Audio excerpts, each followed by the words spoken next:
iOS 18 is out, and it's that time of the year you will get that notification announcing that update. I've personally been testing iOS 18 for a few months now. I'm going to share you some features that I found pretty useful and has made me a lot more productive.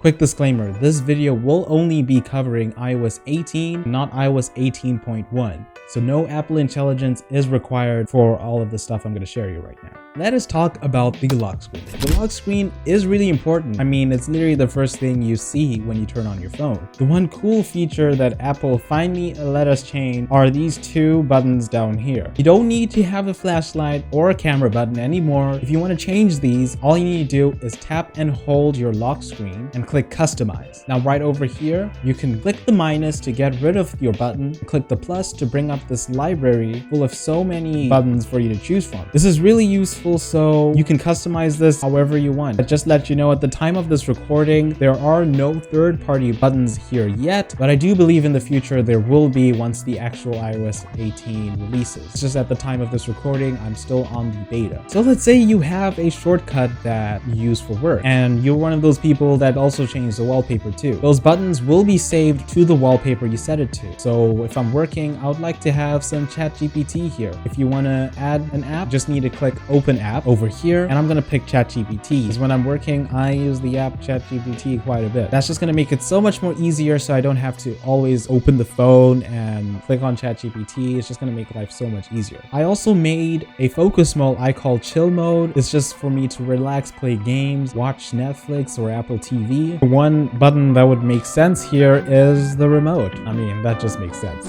These are just some examples of how this iOS feature could make your life just a little bit easier. So now let's move on to the control center. So if you swipe down to your control center over here, you will notice a slight change to the design. In iOS 18, we have pages now. As you can see, I'm swiping down these pages. Now, if you tap and hold your control center, you will see this button called Add a Control. This will bring up another library full of controls that you can customize. I use background noise a lot when I'm listening to music. I just really enjoy it, so I'm just going to add that right here. This is also going to be very useful because third-party developers can also add their own controls into your phone. So if you have a Tesla, you can unlock the Tesla from your control center. And also feel free to move these controls anywhere you want. You can resize them like this, leave them as a cool design you really enjoy. I personally use this design here. I just enjoy it. I don't know, it always changes, but this is the design I'm currently using. Now let us move on to Safari.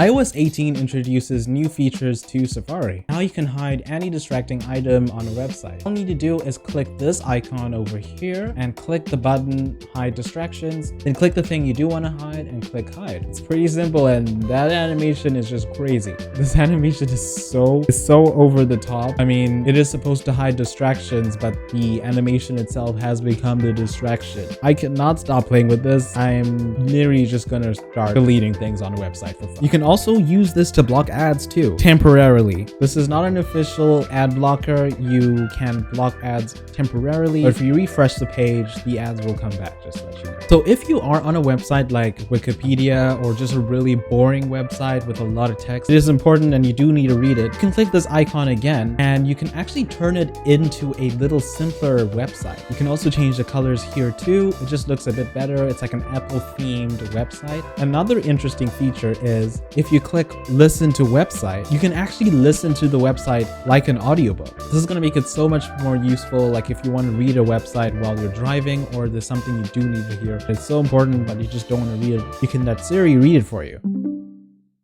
All the iPhone 16 rumors to know as launch date approaches. So that's pretty cool. I'm gonna interrupt the video right here and just say this is actually the first YouTube video on this channel, so subscribing would mean a lot to me right now. It won't hurt a little bit, it won't hurt at all. It would help me a lot, especially at the beginning of this journey. So clicking that subscribe button would mean a lot to me right now. So let's continue with the video. Now let's move on to the calculator app. If you watched the WWDC a few months ago, you might remember the iPad getting the calculator app for the first time. One thing that a lot of people don't know is that same calculator app is also available on the iPhone too. So here we are in the new calculator app, and right away you might notice there are slight differences to the design right here if you compare it to the old version. Now if you rotate your phone sideways like this, you'll notice that you do not have access to your scientific calculator anymore. If you do want to access it, you need to press this calculator icon down here and click scientific. And there we go, you have your scientific calculator here when you do need it. And this is where things get interesting. If you click on this calculator again and click on